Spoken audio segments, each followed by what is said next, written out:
মুহতারাম হাজিরিন, শুনুন, আল্লাহর কাছে চান, আল্লাহর কাছে সর্বদাই সব সময় আল্লাহর কাছে দোয়া করুন।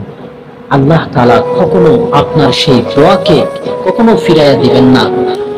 আপনার দোয়াটা আল্লাহ তাআলার কাছে অবশ্যই কবুল হয়, কিন্তু সেই দোয়াটা হয়তো একটু সময় লেগে যায়। ভাই, আমার একটা সহপাঠীর কথা যদি আপনাদেরকে বলি, আমার একজন সহপাঠী ছিলেন, অনেক দরিদ্র ছিলেন। তাদের পরিবার এমন আর্থিক দুর্বলতা ছিল, সেই পরিবার তাকে পড়াবে না আর পড়াবে না এরকম একটা সিদ্ধান্ত নিয়ে নিয়েছে। যখন সে পঞ্চম শ্রেণী পড়ে যখন ষষ্ঠ শ্রেণীতে ভর্তি হয়, তাকে মাদ্রাসা থেকে চিনিয়ে নিয়ে একটি দোকানের মধ্যে দিয়ে দেয় কাজ করার জন্য। আর সে বারবার মনের মধ্যে আকাঙ্ক্ষা যে আমার সহপাঠীরা পড়তেছে, আমিও পড়বো। সে আবার ওই দোকানের কাজ ছেড়ে চলে আসে, মাদ্রাসায় ভর্তি হয়। আবারও থাকে, এক বছর পর আবারও তাকে নিয়ে নেয়। এভাবে নিতে নিতে 3 বার তাকে নিয়ে নেওয়া হয়। কিন্তু বান্দাটা চতুর্থবার সে আবার মাদ্রাসায় এসে ভর্তি হয়। আমার সেই সহপাঠীর ঘটনাগুলো আজও আমার চোখে ভেসে ওঠে। আমাদের মাদ্রাসায় একটা পরীক্ষার হল ছিল, সারা বছর সেটা বন্ধ থাকতো। যখন একাকী হতো, সব সময় দেখতাম সে 3 তলায় উঠতো, ওই রুমের মধ্যে বসিয়া বসিয়া কি যেন করতো।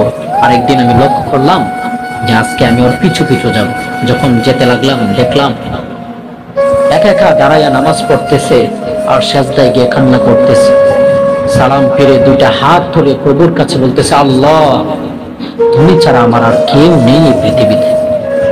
ইয়া আল্লাহ, তোমার কালাম আমি শিখতে চাই, তোমার এই ইলমে ওহীটা আমি শিখতে চাই।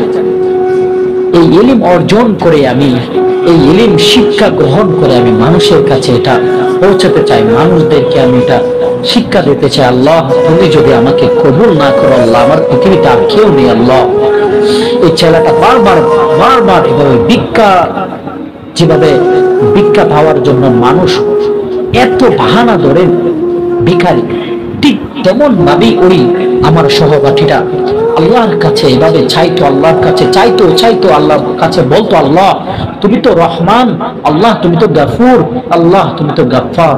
ইয়া আল্লাহ, তুমি আমাকে ফিরাইয়া দিও না, আল্লাহ তুমি আমাকে ফিরাইয়া দিও না। ইয়া আল্লাহ, তোমার প্রিয় বান্দা হিসাবে কবুল করে নাও। ইয়া আল্লাহ, তোমার মকবুল বান্দা হিসাবে কবুল করে নাও। আরে ভাই, প্রিয় মুহতারাম হাজিরিন, এই আমার সহপাঠীটা আজকে সে এত এত উচ্চ পর্যায়ে আছে। আল্লাহ তাআলা তার সেই দোয়াগুলোকে, মুনাজাতগুলোকে আল্লাহ তাআলা কবুল করে নিছে। আল্লাহ তাআলা আমার ওই সহপাঠীর চোখের পানিটাকে কবুল করে নিছেন, যার জন্য সে আজকে এত পরিমাণে ইলম অর্জন করেছে। আল্লাহু আকবার, আল্লাহু আকবার। আপনি যে কোনো বিষয় দেন না কেন, যে কোনো সাবজেক্ট দেন, সে পড়াতে পারে।